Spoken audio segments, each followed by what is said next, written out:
Tua palavra, Bruna. Obrigada, Gabi. Tô pensando aqui, será que a gente espera mais um pouquinho? São 7h01, tem gente ingressando ainda na sala. Pode ser, de repente dá uns dois A gente minutinhos. espera uns 5 minutinhos, né? Acho uma boa também. Só para dar mais um tempinho do pessoal entrar. Exato. Eu vou pausar então a gravação. Gabi Lins, Assim, vocês estão conseguindo visualizar a apresentação? peraí, só um segundo.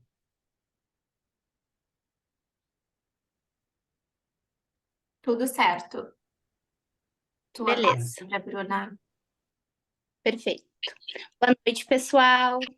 Todos bem? Eu me chamo Bruna Brits, eu sou advogada tributária do escritório. Bruna, tá no mudo.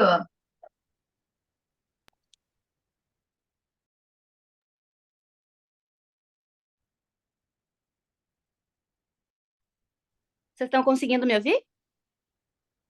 Ah, perfeito. Agora sim. Agora sim. Ah, perfeito. Então tá, boa noite, pessoal. Como vocês estão? O meu nome é Bruna Brito, eu sou advogada da área tributária do escritório Andrade Maia. Eu já trabalho há alguns anos na área e eu tô aqui hoje para falar um pouquinho sobre reforma tributária com vocês. A minha missão aqui é introduzir, né, o conteúdo sobre a reforma para que as meninas nos próximos painéis possam aprofundar. E eu vou começar com a minha apresentação, então. Só um minuto.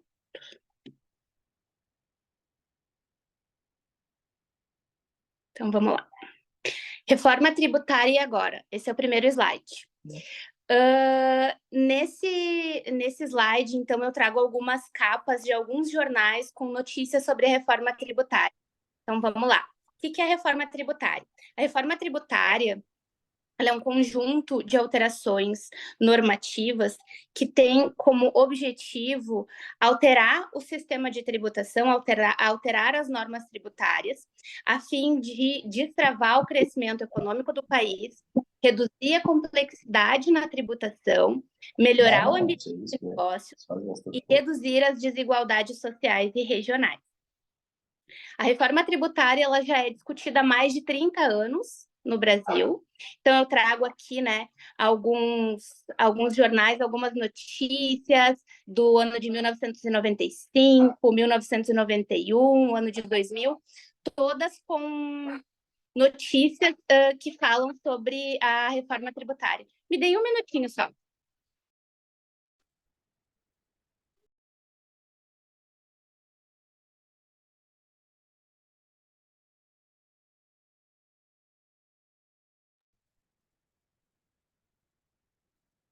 Perdão. Enfim, então eu trago aqui algumas notícias com jornais que passam ali as informações a respeito das discussões sobre a reforma tributária que ocorreram no Brasil, então, nesses mais de 30 anos, tá? Então, já passou ali pelo Fernando Collor, Fernando Henrique Cardoso, foi objeto do governo Dilma, foi objeto também do governo Bolsonaro. Então, esse tema ele já está há bastante tempo na pauta, em discussão. E, finalmente, agora, no ano de 2023, nós conseguimos, então, chegar a um acordo na Câmara dos Deputados para votação, né? Um acordo no Congresso, na verdade, para votação dessa reforma. Quais são as premissas básicas da reforma tributária, né? Então, primeira premissa, simplicidade. A simplicidade é um objetivo da reforma para que se promova a facilidade na interpretação e aplicação das normas. Segundo ponto, segunda premissa, é a justiça fiscal. A justiça fiscal diz respeito à observância da capacidade contributiva, de modo que, quanto maior a capacidade contributiva do contribuinte, maior será a tributação, né? A premissa número 3 é a manutenção da carga tributária global. Qual que é o objetivo? Alterar o sistema tributário sem aumentar a carga tributária global. Esse é um dos objetivos da reforma. Ponto 4, a isonomia. A isonomia, ela pretende conferir um tratamento semelhante de todos os setores econômicos com o mínimo de distorções. Hoje o que a gente vê é totalmente o inverso, né? Setores econômicos sendo beneficiados em detrimento de outros. E a premissa número 5, que é a transparência, que diz respeito ali à clareza sobre a carga tributária incidente sobre os consumidores. Fases da reforma. A reforma ela tem fases. Nós estamos na fase 1. A gente vai falar aqui da reforma da tributação sobre o consumo. A fase 2, que virá logo após a aprovação da reforma tributária sobre o consumo, é a reforma tributária da renda e da folha. Em todo o período da reforma tributária, inclusive agora, já estão em discussões medidas de ajustes na tributação sobre o patrimônio. Então, durante a fase 1 e a fase 2, haverá, então, a tributação sobre o consumo, renda e folha e sobre o patrimônio. Problemas do sistema tributário atual. Eu trouxe aqui, destaquei alguns problemas do sistema que fazem com que seja necessário esse ajuste por intermédio da reforma, tá? Complexidade excessiva. Nós temos um sistema extremamente complexo. Nesse sistema a gente lida com uma série de um conjunto de normas, então a gente tem a Constituição, a gente tem a legislação infraconstitucional, a gente tem instruções, portarias, soluções de consulta, uma série de regramentos que nós precisamos observar no dia a dia e que acabam gerando uma onerosidade muito grande para o contribuinte, né? Então, essa é uma característica muito forte do sistema tributário atual. Outro ponto é a falta de transparência. O consumidor ele nunca sabe quais são os tributos que ele está pagando. Então, nem sempre quando tu adquire um produto, tu sabe efetivamente toda a tributação que incidiu sobre ele. Eu vou trazer um exemplo aqui. A gente compra uma calça, tá? Quando a gente compra calça na loja, a gente não tem noção da tributação que incidiu desde a indústria da tecelagem, a tributação que incidiu na confecção dessa calça, para que ela chegasse à loja e fosse vendida. O que a gente vê destacado ali na nota fiscal é o ICMS que incide sobre a venda, né? Então, tem situações que a gente ainda não consegue transparecer no sistema tributário atual e que são situações que merecem correção com a reforma do sistema. Elevado grau de litígio e insegurança jurídica. Aqui a gente tem um ponto muito importante. Por conta da complexidade excessiva e dessa quantidade de conjuntos, enfim, leis, normas, que eu preciso observar para cumprir com as minhas obrigações tributárias, isso causa um elevado grau de litígio e insegurança jurídica. E por que eu falo isso? Hoje em dia, as empresas elas recorrem ao judiciário, elas recorrem do judiciário para discutir base de cálculo de tributo, se eu posso tomar crédito de PIS/COFINS sobre o meu insumo, se o que eu estou pretendendo tomar crédito é insumo ou se não é, né? Então, são questões que são levadas recorrentemente ao judiciário para discussão. Conflitos de competência. Então, eu vou tributar, eu vou falar do ISS aqui, que é um exemplo bem prático e bem fácil de entender. Eu vou prestar o meu serviço no município X, mas eu estou localizada no município Y. Eu vou recolher o ISS para o município X ou para o município Y? São questões que são levadas ao judiciário recorrentemente e que, né, enfim, são objeto de dúvidas em virtude de todo o sistema tributário que a gente tem. Desigualdades regionais e sociais e a deterioração do ambiente de negócios. No momento em que eu tenho uma complexidade muito excessiva, eu tenho a deterioração do ambiente de negócios. Eu tenho um ônus tributário muito grande, eu afasto investimentos no meu negócio, no país. Então, é um ambiente que, somado todos esses fatores, eles prejudicam e muito a vida das empresas. Então, eu trago aqui o que a reforma tributária do consumo faz. Ela substitui 5 tributos por um IVA dual e cria o imposto seletivo de caráter regulatório. Eu vou falar um pouquinho mais dele no próximo slide. Uniformiza a legislação, pretende adotar uma alíquota padrão como regra geral. A gente já sabe que essa alíquota padrão ela tem exceções que serão tratadas posteriormente. Define regimes favorecidos e regimes específicos de tributação. Então, esses regimes favorecidos de tributação, eles se dão em virtude das características do negócio. E também da necessidade de favorecer determinados bens e serviços em detrimento de outros. E acaba com a guerra fiscal. A guerra fiscal é aquela situação em que um Estado oferece benefícios para atração de investimentos para a localidade, e isso faz com que aqueles estados que têm menos capacidade de oferecer esses investimentos, eles sejam prejudicados. Então, a reforma tributária, ela vem para acabar com essa distorção. No próximo slide, eu trago ali a dinâmica da substituição dos tributos. Então, eu tenho os tributos federais e os tributos estaduais. No IVA, eu tenho o IBS, a CBS e o IS.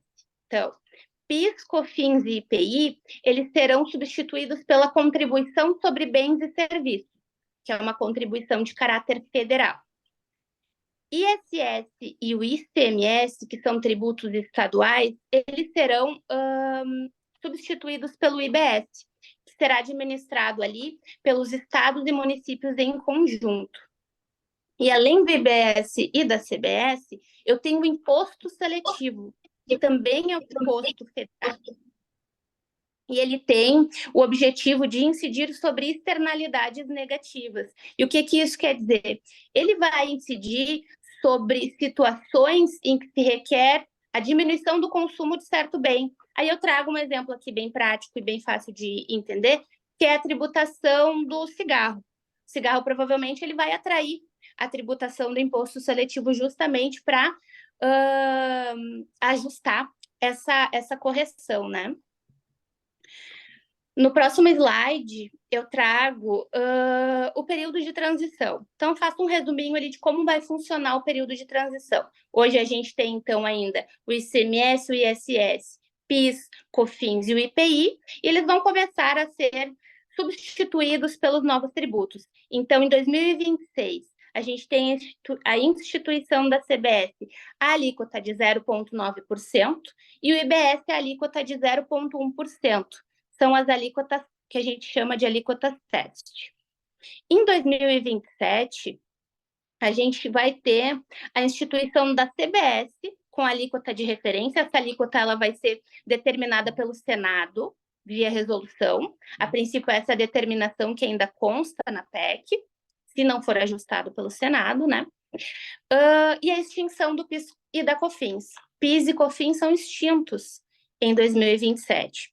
Também em 2027 ocorre a redução a zero da alíquota do IPI, com exceção dos produtos industrializados na Zona Franca de Manaus.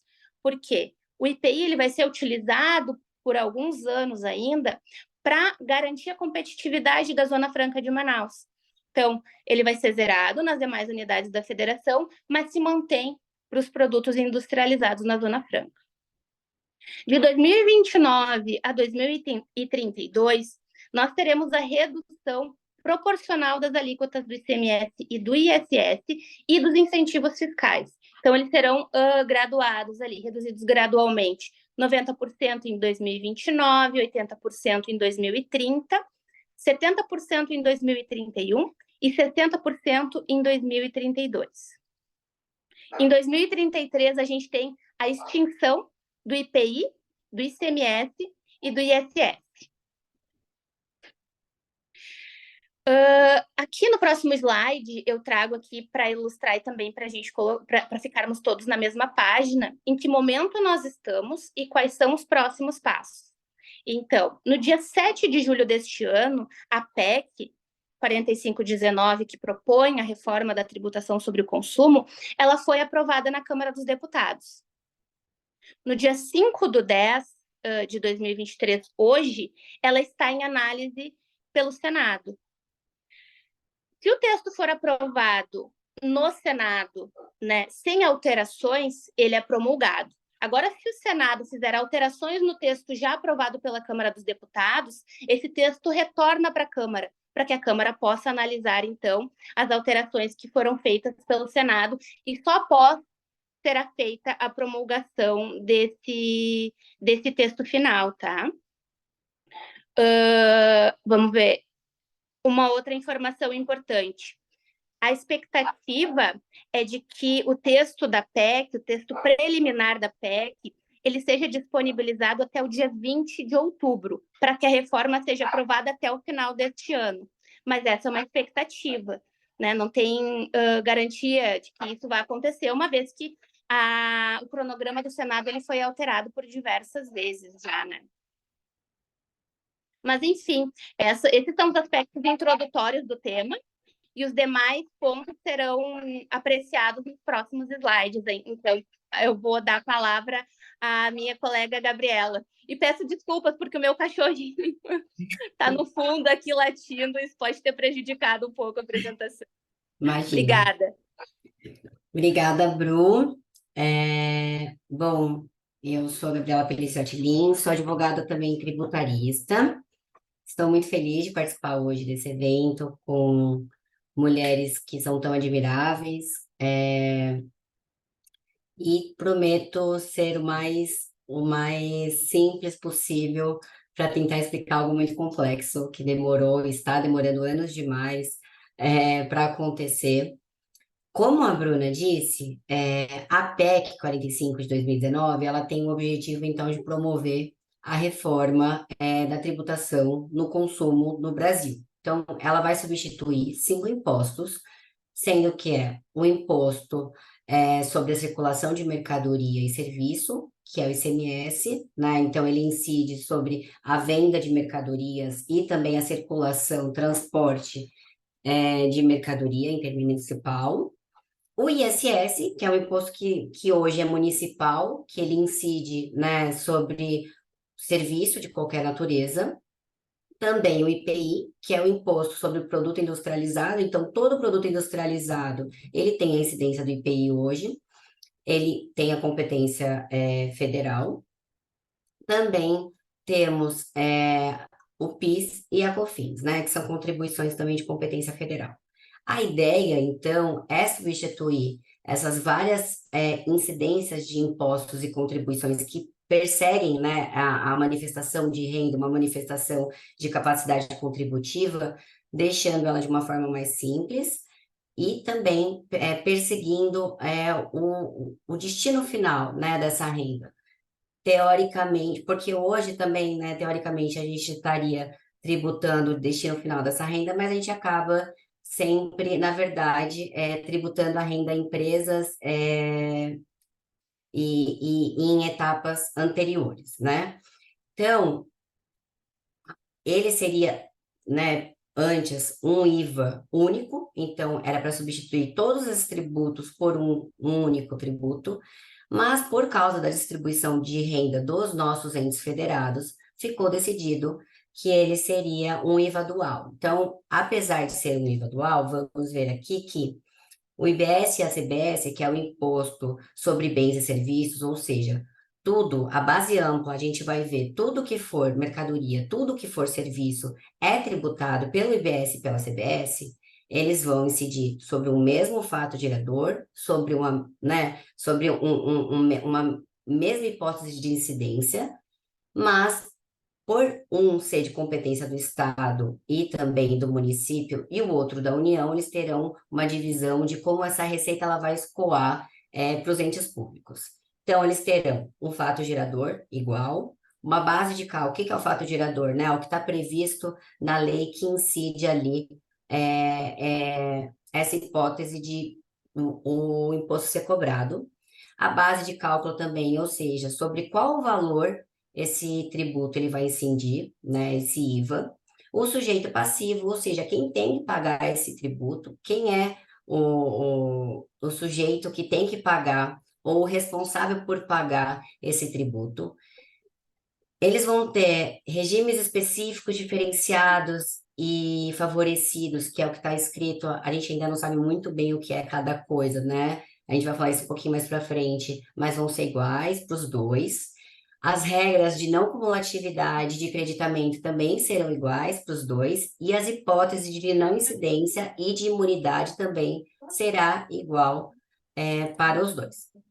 Então, sobre a base de cálculo desse IVA dual, né, que são dois impostos, mas que, como a gente viu, ele tem todos os aspectos iguais. Então, ele vai ter uma incidência ampla, ele vai incidir sobre todas as atividades com bens e serviços, tangíveis e intangíveis, que é palpável ou não, né? Principalmente por causa da evolução da economia, os marketplaces e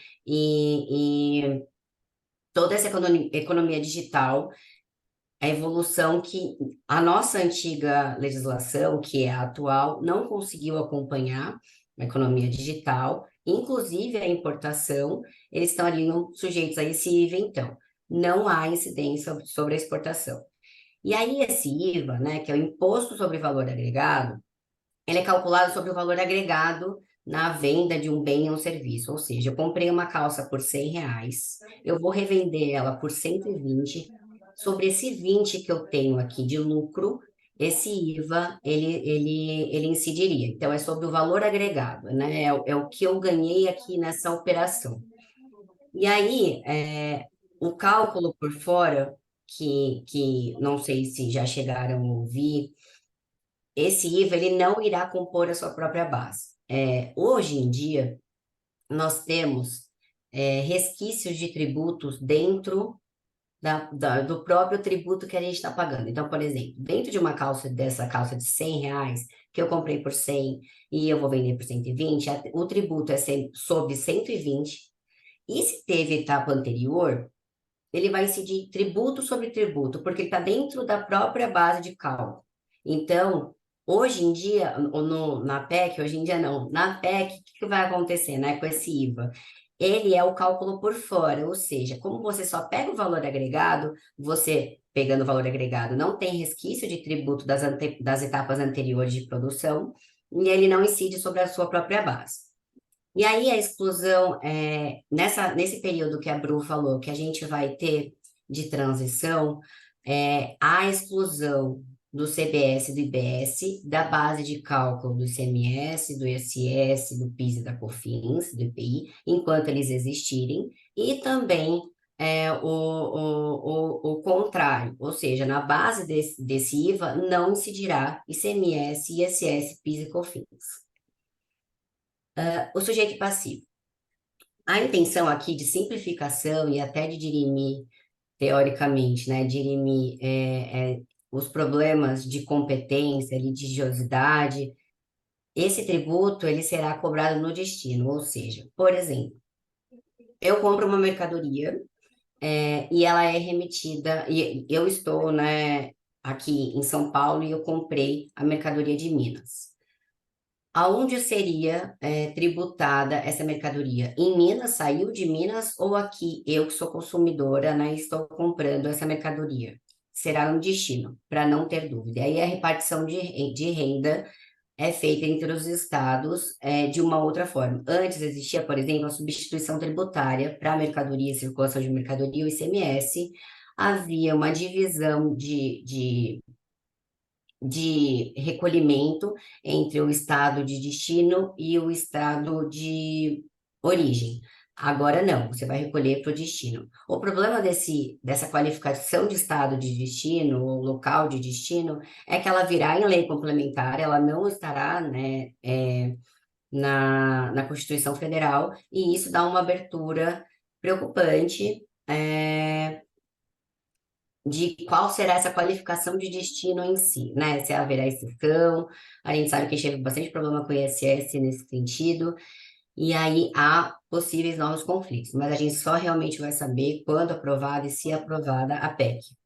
E a responsabilidade tributária também, ela haverá em lei complementar, e há um pedacinho, um trechinho na PEC que fala que a lei complementar ela poderá atribuir uma responsabilidade tributária à pessoa que concorrer para a realização, execução ou pagamento da operação. Então, isso da abertura parece uma solidariedade, a gente ainda não tem certeza o que é também, e isso vai também, vocês vão ouvir muito, se já não ouviram, que uma grande preocupação dos tributaristas e também dos contribuintes, né, da população como geral, porque nos afeta, é que muitas das definições virão em lei complementar, inclusive aqui essa daqui de responsabilidade tributária. Sobre a não cumulatividade, a intenção pela transparência é de que, né, com a tributação apenas sobre o valor agregado, então sobre o valor adicionado para uma empresa, para um contribuinte, é que incide o tributo. Aí a não cumulatividade plena também seria, só um minutinho, ela seria assegurada porque em cada etapa dessa produção, ou comercialização, venda, serviço, né, esse agente econômico, o contribuinte, ele paga esse imposto e ele toma crédito disso. Então, eu paguei aqui, por exemplo, sobre aqueles R$ 20 da calça, eu paguei 10%. Então, esses 10% eu tomo de crédito, eu tenho esse crédito para mim e eu posso usar esse crédito na hora de pagar tributos também sobre alguma coisa que eu estou adquirindo, né? Na verdade, desculpa, quem vendeu a calça também toma crédito, e aí todas as vezes que você paga o imposto, você toma crédito. E aí também há o crédito amplo, né? Todos os bens e serviços, ele dão direito ao crédito. Anteriormente, essa discussão sobre crédito, até a Bruna falou o que que é insumo, o que que não é insumo, o que que dá crédito, o que que faz parte da minha produção ou não, o que que é custo. Teoricamente, não haveria mais essa discussão, porque você tomaria um crédito sobre todo bem e serviço que são adquiridos, excetuando o consumo, aqueles de consumo pessoal, que é algo também que vai vir em lei complementar. Não teria teoricamente, né, para assegurar mesmo a não cumulatividade plena, não seria um uso e consumo que a gente vê, por exemplo, no ICMS, seria um uso e consumo, por exemplo, existem relógios numa relojoaria, e aí o sócio vai lá e pega o relógio para ele, e aí sim não daria crédito. É isso que imaginam, né, que asseguraria mesmo a não cumulatividade. E aí também os casos de não isenção, de isenção e não incidência. Por quê? Porque se essa mercadoria ou serviço ela não é tributada na minha saída, não tem por que eu também tomar crédito aqui na entrada, né? Aí também do final da minha parte, como eu disse, uma das preocupações é que muitas das definições estão em lei complementar, há uma ampla delegação, né, para disciplinar o regime de crédito, diversos conceitos. Então, se passar e quando passar, a gente ainda vai ficar bem refém assim da lei complementar, como isso efetivamente vai ser colocado na prática. E aí, uma das coisas, por exemplo, para vocês entenderem a preocupação, é que, assim, esse crédito amplo, ele vai ser condicionado se na etapa anterior, o meu fornecedor, ele não pagou o IBS e a CBS, eu poderia tomar crédito? Pode ter essa condição na lei complementar? É algo que se fala, são rumores, né? Então, realmente, enquanto não sair a lei complementar e realmente tudo for votado e tudo for validado, não tem como a gente saber. E aí também há o estímulo à pejotização, é algo que falam, que nessa sistemática de recuperação de crédito, né? O tomador de serviço, ele então pode desencadear um aumento dessa constituição de empresas para que, ao invés das relações de trabalho comum, por exemplo, eu contrato um serviço de TI, um PJ TI, ao invés de ter um funcionário PI. Se eu contrato um funcionário PI para minha empresa, eu estou tomando um serviço dele e eu tomo. Aí, e aí eu tomo um crédito. Com esse crédito, eu consigo pagar aqui tributos também quando eu for pagar meus tributos. Então, vale a pena ter um fornecedor pessoa jurídica, tomar esse crédito, e não uma pessoa física, né? Um funcionário, uma pessoa que eu contrate pessoa física, para eu tomar esse crédito e aqui dar vazão aos meus tributos no IBS-CBS. Então, talvez leve a uma pejotização ainda maior do que existe. Agora, vou passar a palavra para a Bárbara. Bárbara, você quer que eu continue apresentando ou você quer apresentar? Eu vou apresentar daqui, Tá bom. Gabi, pode deixar. Tá. Deixa eu compartilhar aqui a minha tela.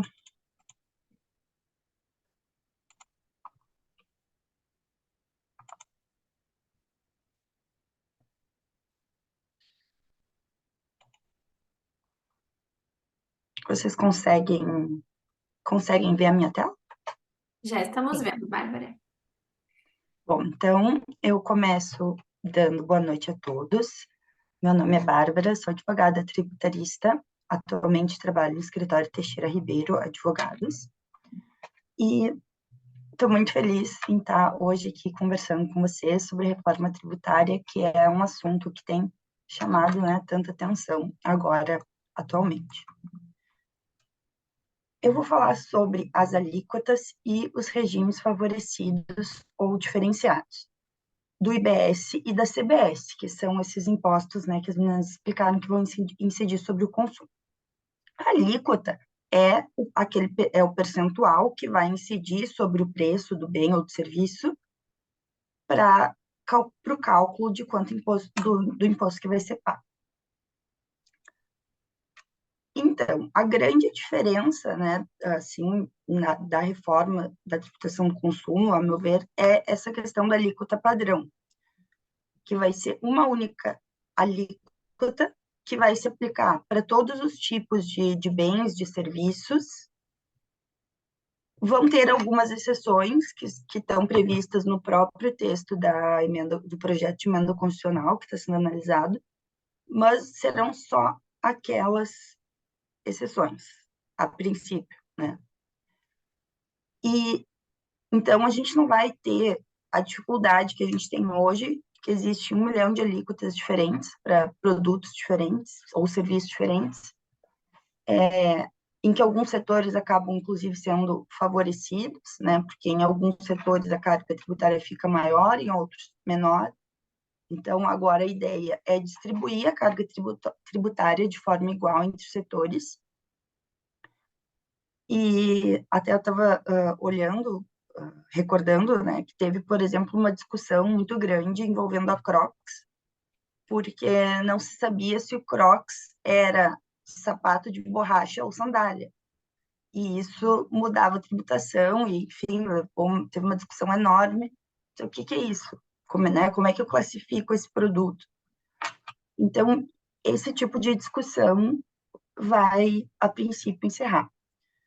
O IBS, que é um imposto estadual e municipal, a alíquota dele vai ser formada pela soma da alíquota estadual e da alíquota municipal. Então, estou aqui em Porto Alegre, vou lá no shopping, compro um produto, a alíquota, né, do imposto, percentual do imposto, vai ser a soma do imposto que o Rio Grande do Sul estabeleceu na sua lei, com a alíquota que Porto Alegre estabeleceu na sua lei. Então, se eu for aqui na cidade vizinha comprar alguma coisa, possivelmente a alíquota vai ser diferente. Pode ser diferente, né, se eles fixarem de outra forma. E a CBS, por ser um tributo federal, vai ter uma alíquota federal, né, única, em todo o território. E ficou a cargo do Senado, então, editar uma resolução que vai fixar alíquotas de referência para os estados e para os municípios. Então, se o município lá de Cacimbinhas não fizer uma lei específica, fixando a sua alíquota do IBS, vai ser aplicada essa alíquota estabelecida pela resolução do Senado. A carga tributária. Então, a gente tem a expectativa, né, e a promessa, digamos assim, do governo de manter a carga tributária atual. Então, aqui na tabela, a gente tem a carga tributária total, né? Isso é informação publicada pelo Ministério da Fazenda, agora em agosto, tá? E aqui nessa segunda tabela, a gente tem as projeções do que seriam as alíquotas da CBS e do IBS. Essas alíquotas vão variar principalmente em razão dos regimes favorecidos. Quanto mais benefícios forem concedidos agora, né, na tramitação da PEC, quanto mais exceções forem sendo criadas, mais altas vão ser as alíquotas gerais. Mas então se estima que a alíquota da CBS pode ir de 6,95 até 9, e a do IBS de 13 até 17,95. E a carga total, né, tributária pode ficar de 20,63 até 27%, que é uma alíquota, que é uma carga alta, uma alíquota alta, né? Bem, quanto aos regimes específicos de tributação, não se sabe ainda o que serão esses regimes específicos, porque isso vai ficar para a lei complementar definir. Segundo informação do Ministério da Fazenda, não necessariamente esses regimes específicos vão ter tributações favoráveis, mas vão ser, enfim, são em razão da natureza dos setores, das atividades, vão ter uma tributação diferenciada. Então, a gente tem os combustíveis e lubrificantes, serviços financeiros, operações com bens imóveis, planos de saúde, concursos prognósticos, operações contratadas pela administração pública, sociedades cooperativas e os serviços de hotelaria, parques de diversão e parques temáticos, bares, restaurantes e aviação regional. Isso foi também resultado de todo um lobby que os setores fizeram, né, junto à Câmara dos Deputados, e se imagina que agora no Senado vão crescer esses regimes específicos de tributação, porque vários setores estão tentando buscar um benefício, né? Outro tipo de exceção à alíquota padrão são os tratamentos favorecidos, que vão ser bens e serviços que podem ter redução de alíquota de 60%. E aqui vão estar os serviços de educação, serviços de saúde, dispositivos médicos e de acessibilidade, transporte coletivo de passageiros, rodoviário, ferroviário e hidroviário, urbano, semi-urbano, metropolitano, intermunicipal e interestadual, os produtos agropecuários, insumos agropecuários e agrícolas, as produções artísticas e culturais e os bens e serviços relacionados à segurança e soberania nacional. Essa redução de alíquota também vai precisar ser estabelecida em lei complementar. Então, não tem como ter certeza se vai haver ou quando vai haver, né? Porque a gente sabe que tem coisas que até hoje não foram regulamentadas ainda, né? Que estão previstas na Constituição e até hoje não foram implementadas. Existe também alguns produtos que vão ter alíquota zero, então, tanto do IBS quanto da CBS. Então, eles não vão ter tributação desses impostos, que são os itens da cesta básica, que também vão ser definidos por lei. Então, vai ter uma lei complementar que vai fixar quais artigos são considerados integrantes da cesta básica, os dispositivos médicos e de acessibilidade para pessoas com deficiências, medicamentos e produtos de cuidados básicos da saúde menstrual, produtos hortícolas, frutas e ovos. Depois, a gente tem aqui alguns serviços que vão ter alíquota zero apenas da CBS, que vão ser os serviços de educação relacionados ao ProUni, os serviços beneficiados pelo PERSE, que foi um programa para auxiliar o setor de eventos pós-Covid, né? E os bens e serviços relacionados à segurança e soberania nacional. Depois a gente tem ainda a possibilidade de isenção ou redução de até 5%, também a ser estabelecida em lei complementar, para as atividades de reabilitação urbana de zonas históricas. A gente vai ter a não incidência no serviço de comunicação, gratuita, né? Vai estar mantido o Simples Nacional. Existe a possibilidade da lei complementar criar uma redução de impacto da tributação para aquisição de bens de capital, que também não está estabelecido o que exatamente vai ser essa redução de impacto. E vai haver possibilidade de crédito presumido aos adquirentes dos produtos rurais de pequeno produtor rural. Então, basicamente, esses são os tratamentos favorecidos.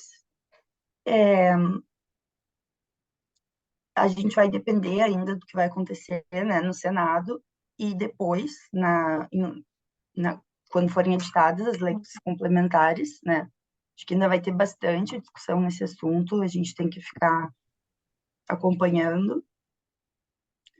Já deu para ver que o que era para ser padrão, na verdade, não vai ser tão padrão assim, porque vão ter várias exceções, mas a expectativa é que gere uma simplificação, que existam menos exceções do que existem agora, né?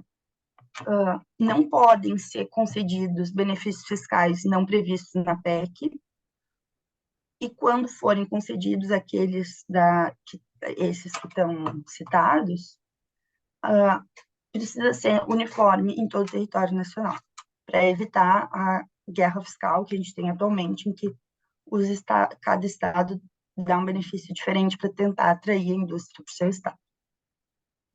Então, da minha parte, é isso. E, enfim, espero que vocês tenham gostado, que tenham conseguido compreender. E fico à disposição, caso alguém tenha alguma dúvida. E seguimos agora, acho que com a Fernanda, né? Isso mesmo, parabéns, Bárbara. Gabi, tu vai Sim, colocar a pode ser? apresentação da Fernanda, né? Pode sim, pode colocar. Obrigada. Nada.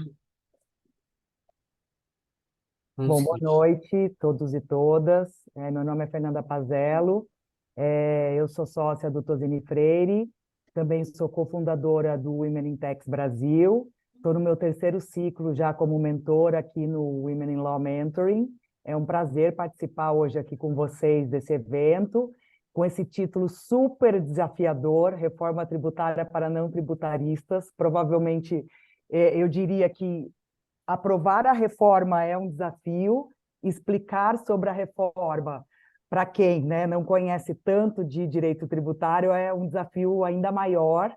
E o meu tema, o que eu pedi para falar um pouquinho com vocês, foi sobre saldo credor, benefícios fiscais e problemas da transição. E por que eu pedi para falar sobre isso? Porque eu acho que talvez a questão do saldo credor e dos benefícios fiscais são os dois pontos que mais chamam a atenção quando você fala de qualquer um dos setores da economia, e eu acho que é importante que todos entendam o porquê disso, né? E eu até trago no próximo slide, a minha ideia aqui foi mostrar um pouquinho o que é a tributação sobre o consumo no Brasil, né? Porque, né, como bem colocado no início pela Bruna, o Congresso ele resolveu, né, o governo resolveu começar pela tributação sobre o consumo. E quando a gente fala na tributação sobre o consumo, e aqui especificamente falando, por exemplo, de uma mercadoria em que ela pode ser importada ou fabricada, a gente passa por todas essas etapas, né? Então, aqui eu fiz uma etapa em que eu tenho uma primeira empresa em que ela produz um insumo.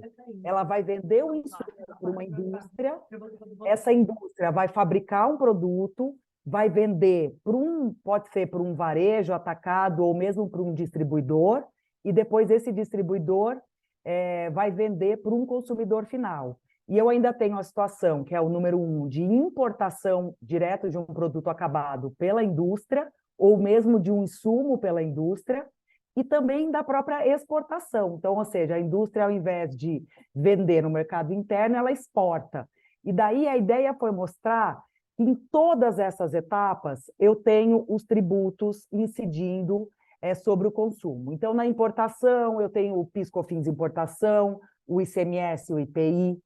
Quando uma indústria adquire insumos, né, a empresa que está vendendo esses insumos, ela também tem o ICMS, tem o PIS/COFINS, tem, às vezes, o IPI. Então, a venda da indústria para para o varejo, ou para o atacado, ou para um distribuidor. Também tem ICMS, IPI, PIS, COFINS, e daí a gente ainda tem um diferencial que é o ICMS-ST, que com a reforma a gente não terá mais o ICMS substituição tributária. O que significa o ICMS substituição tributária? É quando o vendedor ele já vai fazer a retenção, ele vai antecipar o recolhimento que existiria pelo seguinte da cadeia. A ideia justamente é facilitar a fiscalização. Então, vejam que eu tenho todas essas situações e na exportação a gente não tem, obviamente, os tributos na exportação por conta da imunidade. Mas a ideia foi mostrar que existe essa complexidade. E a reforma, o que ela tenta trazer é a simplicidade, que é a gente acabar com todos esses tributos e vejam que lá em 2033, no período de transição, eu vou ter só 3 tributos, que é a CBS, o IBS e o IS, que é o imposto, que é esse imposto seletivo em situações muito específicas, né, de meio ambiente e que tem a ver também com uma questão de saúde, tá? Então, hoje, a gente parte de vários tributos para que a gente tenha somente 3, e como a própria Gabi explicou, a CBS e o IBS, a ideia é que ele seja mais simples. Por quê? Porque ele vai ser uniforme, ele vai ter uma base única, tanto para a CBS quanto o IBS, a não cumulatividade ampla. Então, tudo isso vem a nosso favor. O ponto só é que a gente vai ter um período de transição, e essa é uma primeira preocupação que as empresas têm. Vejam que em 2026, se a proposta for aprovada, né, da reforma, nós teremos a tributação atual, que foi tudo isso que eu expliquei aqui para vocês, de todos esses tributos que ainda incidem hoje, mais CBS e IBS. Então, nós viveremos um momento em que nós teremos 2 sistemas tributários. A ideia é que não haja um aumento de carga, mas a questão é que nós teremos obrigações acessórias, nós teremos que ter pessoas preocupadas com o recolhimento na forma da reforma tributária, mas continuar tributando da forma como é hoje, com suas várias complexidades e os vários problemas que nós, especialmente do contencioso, lidamos com as empresas. Tá? Mas daí, acho que a minha fala era passar para o próximo slide e mostrar uma questão que é o do saldo credor. O que significa o saldo credor, né? Como a gente está falando aqui de tributos não cumulativos, a gente tem situações em que uma empresa ela adquire um produto e ela, então, portanto, tem direito ao crédito relacionado a essa operação de entrada, e quando ela faz a venda, ela vai dar saída com o ICMS. Aqui eu vou dar, né, nós estamos falando do ICMS, que é o saldo credor de ICMS. Mas existem algumas situações em que, por exemplo, a empresa adquire com uma alíquota, que é uma alíquota de 18%, e ele vai vender com uma alíquota de 12%. Isso gera o que a gente chama de saldo credor. Isso acontece muito, especialmente na aquisição de insumos. Outras situações é quando a empresa adquire de dentro do estado e faz uma venda para fora do estado, especialmente para estados no Nordeste, Centro-Oeste e Norte, em que há uma alíquota reduzida nessas operações interestaduais. Isso também gera um acúmulo de crédito, que é esse saldo credor. E, por último, a gente tem as situações de operações de exportação, em que as empresas exportam sem tributo, só que elas podem manter o crédito da entrada. Esse saldo credor gera um ativo nas empresas, que hoje em dia, quando você conversa com uma empresa do varejo, a gente está falando de coisa de 1 bilhão, muitas vezes. Quando a gente fala de uma empresa farmacêutica, a gente está falando de vários milhões. Então, esse é um valor que ela não consegue escoar. E ela não consegue escoar porque hoje a legislação dos estados não nos ajudam com isso. Seja porque demoram para conceder regimes especiais para que as empresas não acumulem tanto crédito, tanto saldo credor, né, de ICMS, seja porque ela limita muito as hipóteses de escoamento desse crédito. Então, ou seja, ele até deixa você vender esse crédito para terceiros, mas muitas vezes esse terceiro necessariamente precisa ser o seu fornecedor. Então, isso já te limita. Ou você tem que aguardar uma homologação pela Cefaz. Isso também limita, certo? Então, isso é algo que é vivido hoje pelas empresas. E o que a reforma faz com isso? Que é o meu próximo slide. Ela fala o seguinte, olha, vocês vão poder continuar gerando o teu saldo credor, só que quando chegar lá em 2032, que é quando se extingue o ICMS, você vai ter esse montante de saldo credor, desde que ele tenha sido homologado pela Receita ou esteja pendente de homologação, e esse seu montante, os estados eles vão te pagar, só que eles vão te pagar em 20 anos. Então, essa é a forma como a reforma tributária viu para lidar com o saldo credor de ICMS, que é algo grande hoje nas empresas, e com certeza em 2032, como a gente ainda estará com o sistema atual,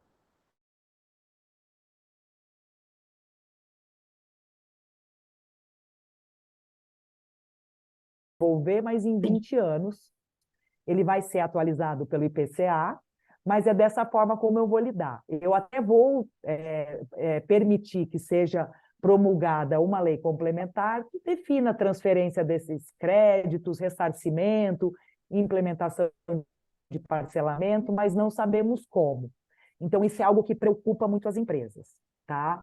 E agora, partindo para um segundo ponto, que é a questão dos benefícios fiscais.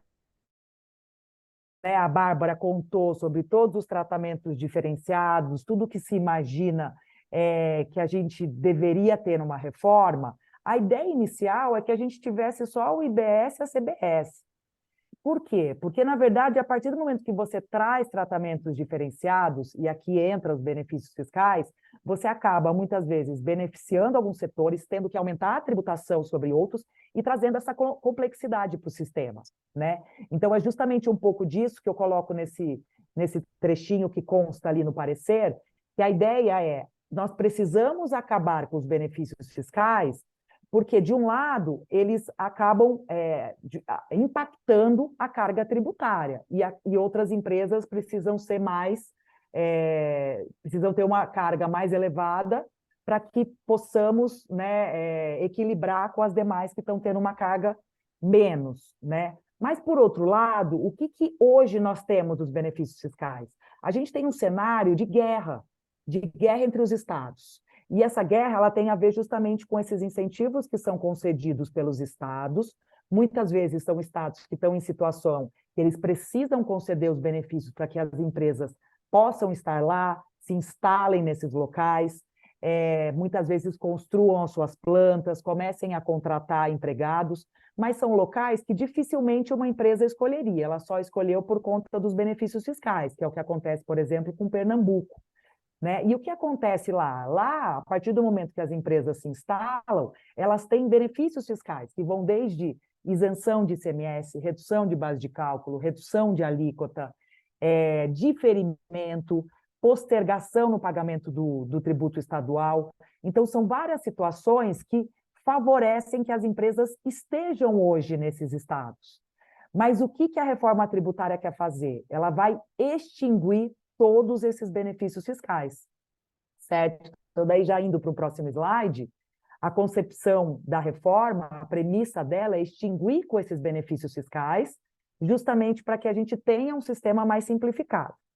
Lembrando só que tudo que a Bárbara colocou de tratamentos diferenciados, favorecidos, de uma certa forma colide com essa premissa, né, da extinção dos benefícios. Mas aqui, ainda assim, é importante que a gente traga os que já existem hoje, né? Então, são benefícios que serão extintos, mas quando? Eles poderão ser usufruídos pelas empresas, que hoje usufruem, até 2032, tá? Então, isso está claro na reforma. Ela ainda diz que vai ter uma redução proporcional do aproveitamento desses benefícios quando a gente começar a ter o IBS de uma forma mais efetiva, que é a 2029 a 2032.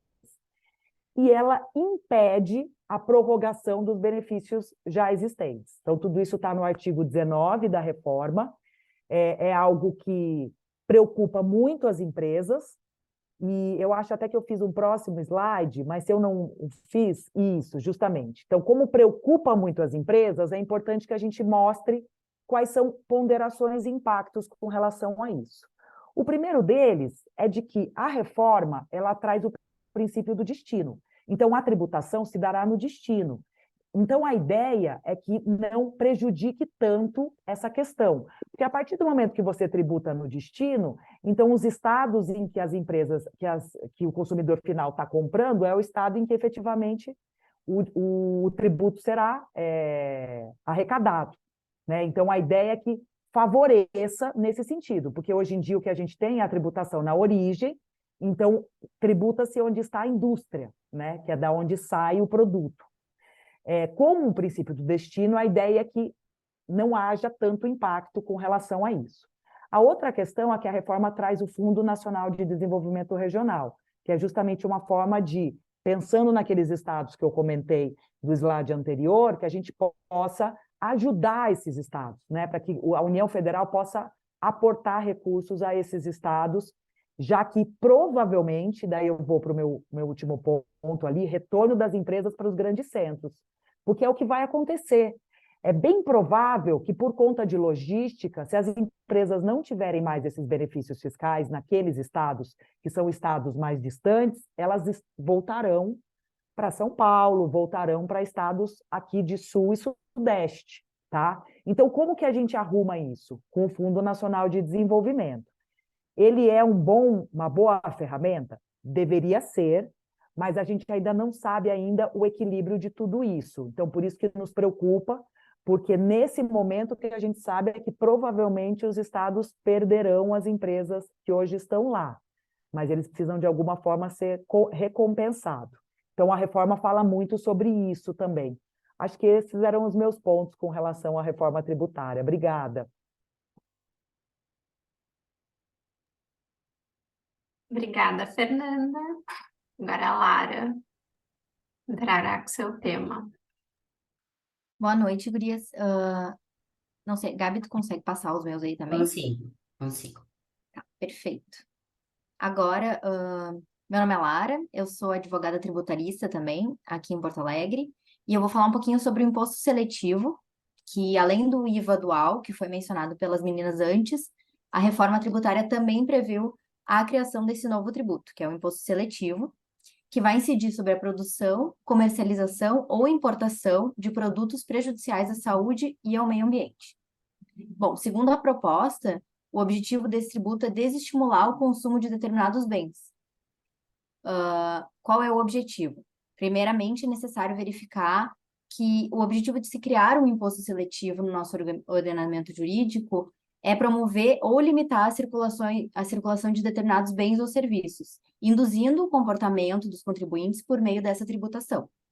Então, se trata de uma medida política fiscal. Bom, o imposto seletivo, portanto, teria esse objetivo específico na nossa reforma tributária de condicionar diretamente o consumo por via da tributação daqueles bens ou serviços que tenham um potencial de gerar um custo social alto ao Estado. Os fundamentos adotados pela PEC para a instituição da tributação desse desestímulo aos padrões de consumo seriam dois. Seria uma forma eficiente de educar a população a reduzir o consumo de produtos ou serviços prejudiciais à saúde ou ao meio ambiente. E dois, que os recursos obtidos por meio da elevação da carga tributária serão efetivamente utilizados para combater os malefícios que estariam relacionados ao seu consumo. Então, é importante a gente analisar também como é agora o cenário desses impostos. Como o regime tributário anterior, que está vigente agora, os impostos com as características dessas fiscais mais evidentes no ordenamento jurídico são o IPI e o ICMS, que gravam em maior medida os bens nocivos à saúde, como é o caso das bebidas alcoólicas e o fumo, e incidem de forma mais branda sobre alguns produtos cujo consumo se pretende incentivar. No caso do fumo, a incidência majorada do IPI é gritante e supera os 300%. E é a Constituição Federal quem traz essa prerrogativa de seletividade da tributação, com a vinculação a critérios que determinam particularidades de diferenciação de alíquotas desses impostos. Bom, nesse contexto, somente o IPI estaria sujeito obrigatoriamente à observância da seletividade na incidência, tendo em vista que o IPI é introduzido como um imposto especial pela Constituição Federal. Já o ICMS também considera a essencialidade do produto, mercadoria ou serviço para incidência, No entanto, ele possui a prerrogativa de seletividade facultativa. Então, nesse ponto, é importante esclarecer que, no caso da PEC 45, se está diante de uma nova hipótese de incidência tributária no país, tendo em vista que, diferentemente do caso do IPI e do ICMS, o imposto seletivo vai estar atrelado unicamente ao caráter nocivo do bem tributado. Sendo assim, tanto o IPI quanto o ICMS cumprem um dever extrafiscal, aumentando ou reduzindo as alíquotas, na medida em que já incidiriam sobre os bens na alíquota base, mas podem agravar ou reduzir a alíquota conforme o comportamento que se pretende induzir. Já o imposto seletivo vai incidir exclusivamente sobre esses bens prejudiciais à saúde ou ao meio ambiente. Então, ele vai ter uma tributação mais gravosa justamente por haver incidência de mais um imposto, além do CBS e do IBS, com uma alíquota fixa. Então, o que a gente pode verificar de problemas? A gente pode ver que no texto da PEC, como ele está hoje, é contemplado um rol aberto, sem qualquer delimitação acerca de quais bens e serviços podem ser encaixados nas categorias pré-estabelecidas. O texto é exatamente esse que está no slide, é bem curto e bem simples. E a amplitude do texto torna a realização do objetivo que se busca atingir com o imposto ainda mais imprevisível. No âmbito jurídico internacional, por exemplo, os impostos de caráter extrafiscal incidem comumente sobre itens como bebidas alcoólicas, tabaco, alimento açucarado e processado, que são alvo de tributação agravada justamente por serem considerados prejudiciais à sociedade e à economia. Já o imposto trazido pela reforma tributária deve abranger uma lista de bens considerados nocivos à saúde ou ao meio ambiente, mas eles vão ser posteriormente regulamentados através de uma lei complementar. O que a gente consegue perceber, mais ou menos, é que na primeira versão do texto da proposta da PEC 110, o imposto seletivo figurava como incidente um rol taxativo de itens já pré-estabelecidos, o que pode nos dar uma certa ideia de onde ele vai incidir na lei complementar. Na PEC 110, ele incidia sobre bebidas alcoólicas, cigarros, produtos derivados do fumo, energia elétrica, serviços de combustíveis lubrificantes, gás natural, veículos e sobre importações. Já no texto da PEC 45, que foi aprovado pela Câmara de Deputados, há a menção de que o imposto seletivo terá índole extrafiscal, com o objetivo de desestimular o consumo de determinados bens e serviços. No entanto, não tem uma delimitação da lista dos produtos sobre os quais o bem vai incidir, cabendo à eventual lei complementar a definição da incidência. Então, diante desse contexto, fica evidente que vai haver uma complexa discussão acerca da determinação dos bens e serviços que vão ser onerados pelo imposto seletivo, diante do amplo conceito que foi trazido pelo texto da emenda. Então, pela frente há um longo caminho ainda cheio de insegurança e incerteza para diversos setores produtivos, que traz um debate de caráter político e econômico de quais bens e serviços deverão ser elencados pela lei complementar como materialidade do imposto seletivo. A gente trouxe também, está ali no próximo slide, as contribuições destinadas aos fundos estatais. Então, o artigo 20, que está na tela, ele foi incluído de última hora na PEC, é um jabuti, criando uma possibilidade de que os estados instituam uma contribuição sobre produtos primários e semi-elaborados, produzidos nos respectivos territórios, para investimento em obras de infraestrutura e habitação. Então, considerando que a contribuição desse artigo 20 substituiria os fundos estaduais que já existem, esse novo tributo poderia ser adotado em pelo menos 17 estados. E, segundo o texto, os estados teriam até o dia 31 de dezembro de 2043 para ter essa contribuição adicional sobre os setores. E o dinheiro arrecadado seria destinado para investimento em obras de infraestrutura e habitação. Enfim, todos esses tributos que vinculam as receitas a fundos estaduais têm uma validade sendo reiteradamente questionada perante o Supremo Tribunal Federal, desde 1988.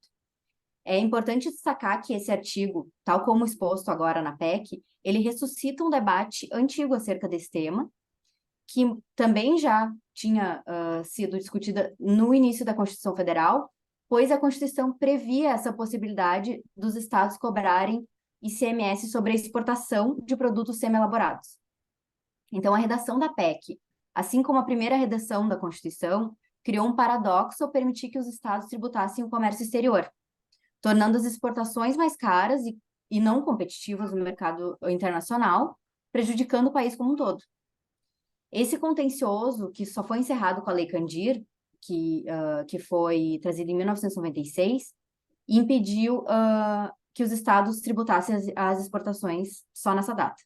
Então, a gente, no entanto, não pretende se aprofundar tanto nessa previsão, diante do fato de que a discussão já foi muito acalorada quando saiu a PEC e se descobriu esse artigo introduzido ali de última hora, mas agora já há um forte indício de que o artigo vai ser efetivamente suprimido pelo Senado.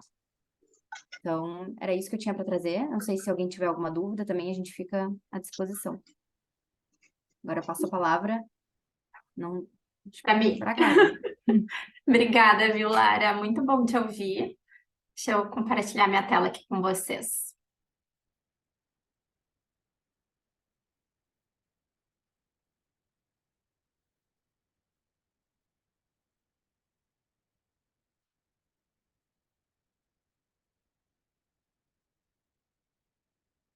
Um instante.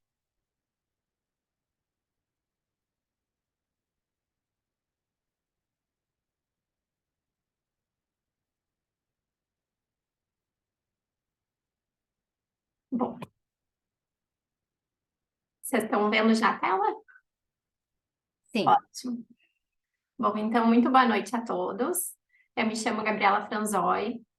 Eu sou advogada especializada em direito tributário. Eu trabalho justamente com planejamento patrimonial e sucessório. E é por isso que eu falarei hoje sobre ITCMD, IPVA e IPTU. Espero que hoje vocês possam sair daqui com menos dúvidas do que entraram e também quem tiver mais dúvidas ao final, especialmente quem não é da área tributária, fica super à vontade para me contatar, que vai ser um prazer conversar com vocês. Bom, começaremos pelo ITCMD. Quais são as principais mudanças da reforma tributária? Só para começar falando da reforma, o texto ele ainda está em tramitação. A gente está esperando, ele já foi aprovado pela Câmara de Deputados, e a gente está esperando a análise do Senado Federal. As principais mudanças são alteração da competência na transmissão causa-mortes, progressividade, que eu explicarei para vocês o que é isso, nova imunidade constitucional e também o ITCMD no exterior. O que a gente fala? O que é a alteração da competência? Qual foi a mudança? Anteriormente, ou seja, hoje, o texto da Constituição Federal diz que a competência para tributar ITCMD em transmissão causa-mortes será do estado onde se processar o inventário ou o regulamento. Com a PEC 45, a gente espera que a competência não seja mais no inventário, e sim onde era domiciliado o falecido, o de cujos. O que isso nos chama a atenção? A intenção, na verdade, dos legisladores foi claramente evitar planejamentos tributários, porque isso fazia com que, assim, os contribuintes adoravam e, de fato, eu tive um professor na EGV que ele sempre falava, ele era auditor da Receita Federal, e ele sempre falava que tinham muitas brechas e não era nenhum crime utilizá-las, enfim, mas acabava fazendo com que inventários extrajudiciais fossem abertos em todo o Brasil, considerando a diferença na carga tributária. E o governo, naturalmente, não quer isso. Quanto mais arrecadação, por mais que dizem que há quem diga que não terão modificações fortes na questão tributária, no final, o aumento da arrecadação sempre é o objetivo.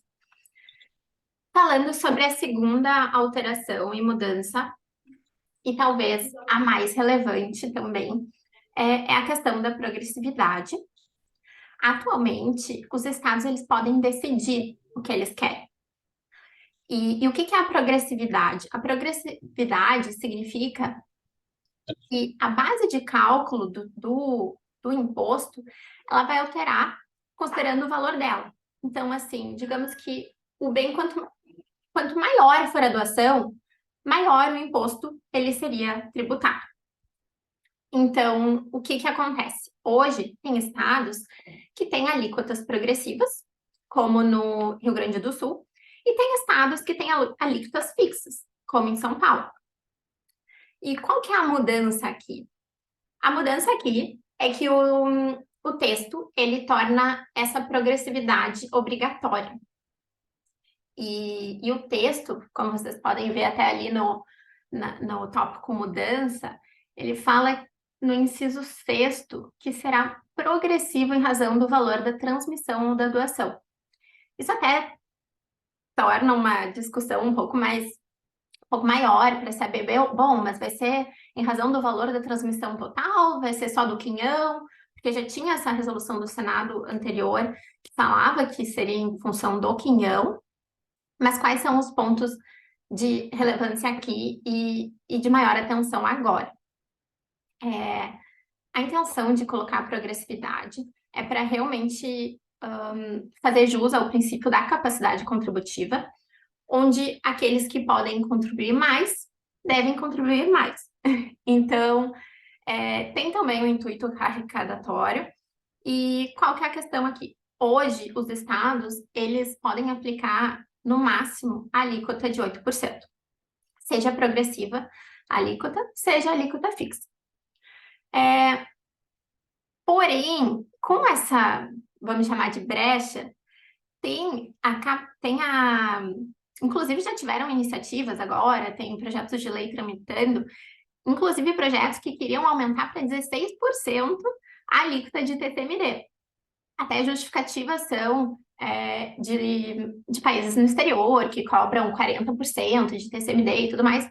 Só que essa justificativa, até já coloco uma opinião pessoal minha, não é muito válida, porque o Brasil ele tem muitos outros impostos. E é diferente de outros países que cobram esse 40%, porque eles cobram no final, mas eles não ficam cobrando a vida inteira tanto tributo.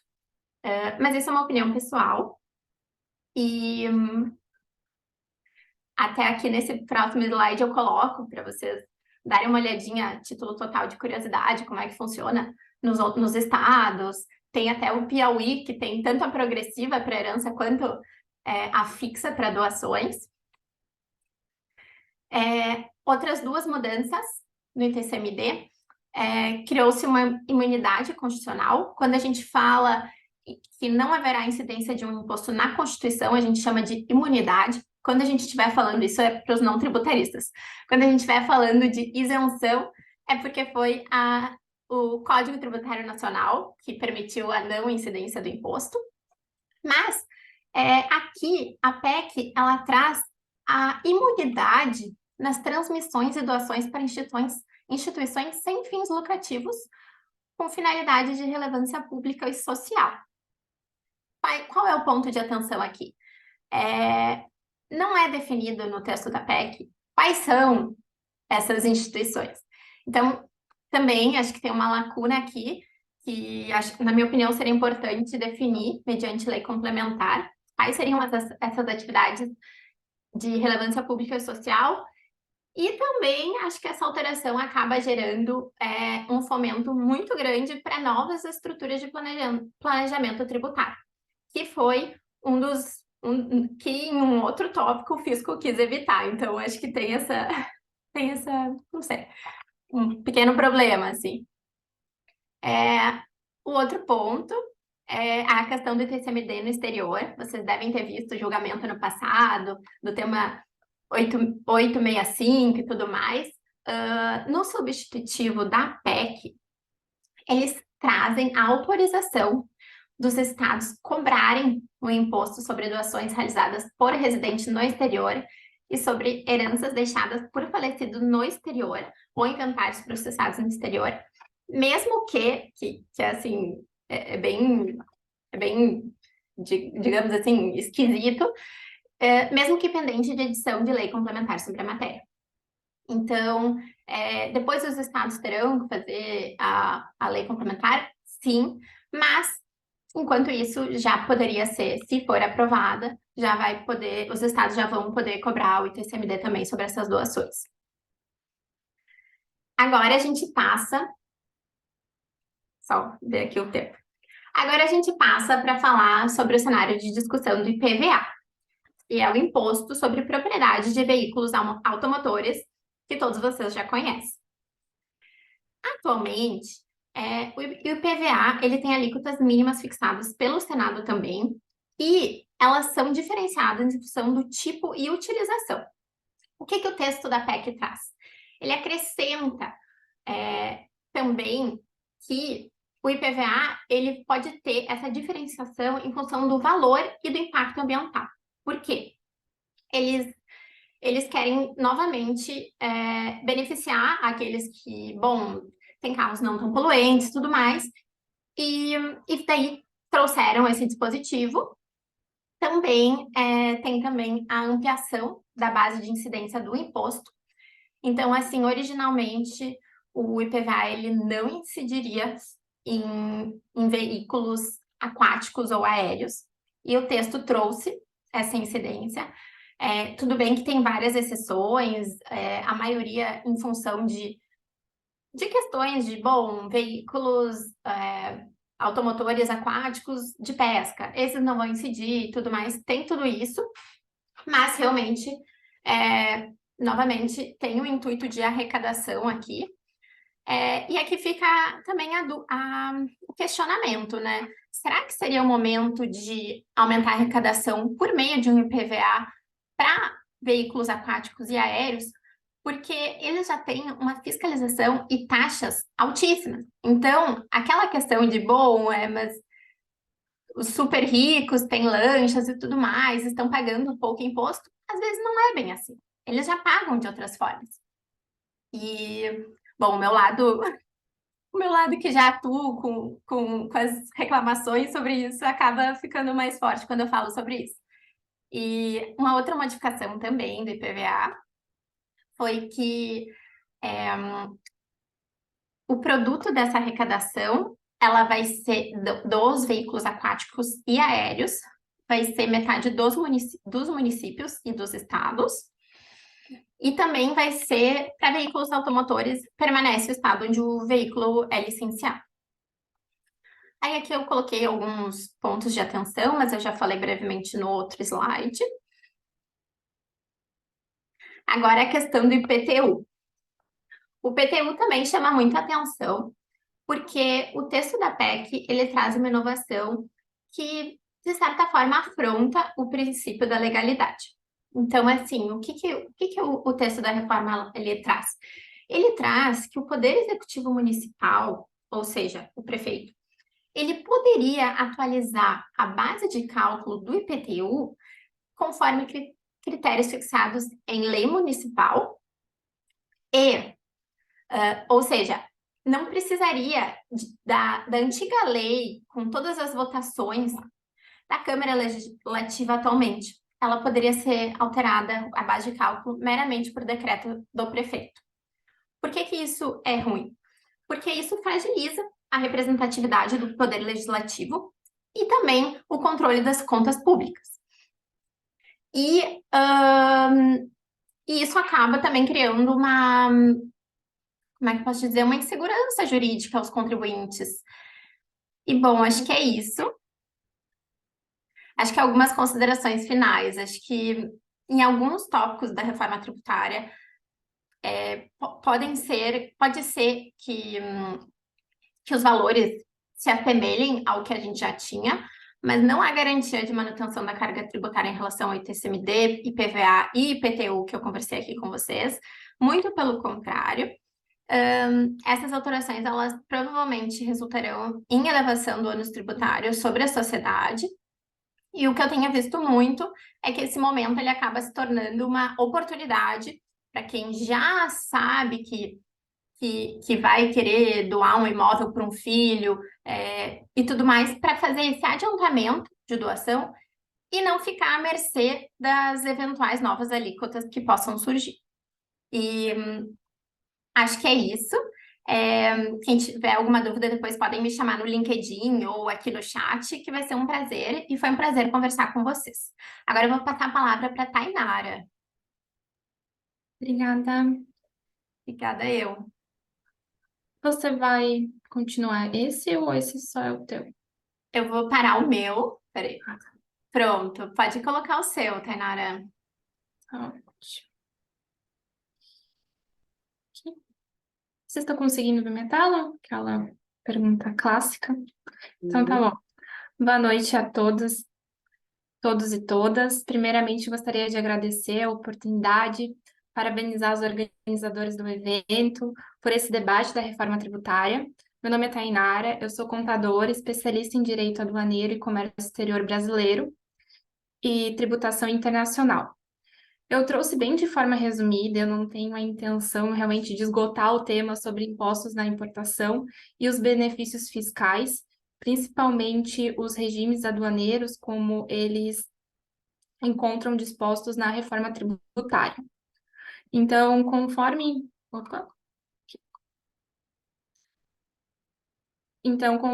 a proposta tributária e exposto aqui, né, pelo brilhante entendimento da Gabriela, da Bruna e da Gabriela, o CBS ele vai substituir a PIS e a COFINS, ao passo que o IBS ele substitui o ICMS e o ISS.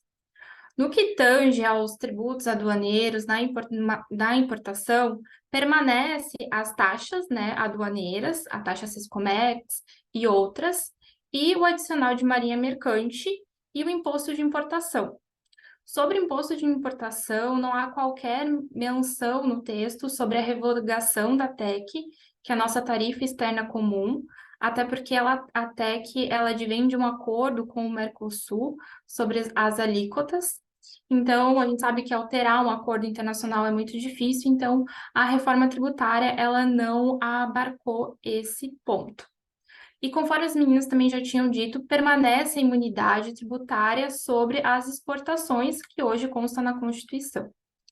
Um ponto positivo, né, que foi dito aqui pela Gabriela e a Fernanda, foi a tributação no destino, porque quando a gente falava de importação, nós tivemos várias discussões sobre o ICMS, né, sobre a tributação na origem, e esse aspecto é interessante porque hoje, para você conversar com um investidor estrangeiro, era muito difícil você explicar que o Brasil tem tributação na origem, sendo que boa parte dos países, eles adotam a tributação no destino. E falando um pouquinho sobre os debates da reforma tributária, o que trouxe grande debate sobre o comércio exterior e a reforma é o pressuposto que se lastreia sobre a vedação dos incentivos fiscais. Eu coloquei aqui na apresentação o artigo 156A, inciso 10, que ele deixa claro que nós não teremos mais espaços para benefícios fiscais, né? Pode ser benefícios fiscais, a norma traz incentivos financeiros, fiscais, regimes específicos, diferenciados ou favorecidos, exceto o que consta na Constituição. E temos atualmente, né, uma indústria dependente de benefícios fiscais para se manter competitiva no comércio exterior. E o texto deixa claro que, em regra geral, não vai permitir a aplicação de benefícios fiscais e regimes fiscais tributários, com exceção do que está disposto na Constituição. E a justificativa para isso é a própria essência da reforma tributária, que foi a simplificação. Evitar o conflito de competência, evitar a guerra fiscal, só que, para o outro lado, né, a extinção desses regimes tributários, esses regimes aduaneiros especiais, ele extingue esses benefícios que precisariam ser mantidos para fins de liberdade econômica da indústria, para manter essa indústria brasileira competitiva no mercado internacional e também a própria simplificação nas demandas tributárias e aduaneira. Especificamente sobre os regimes aduaneiros especiais na reforma tributária, eu trouxe aqui um conceito bem simples de regime aduaneiro especial, que são exceções à regra de pagamento do imposto dos produtos importados, que é exceção toda aquela lista que eu trouxe lá no primeiro slide.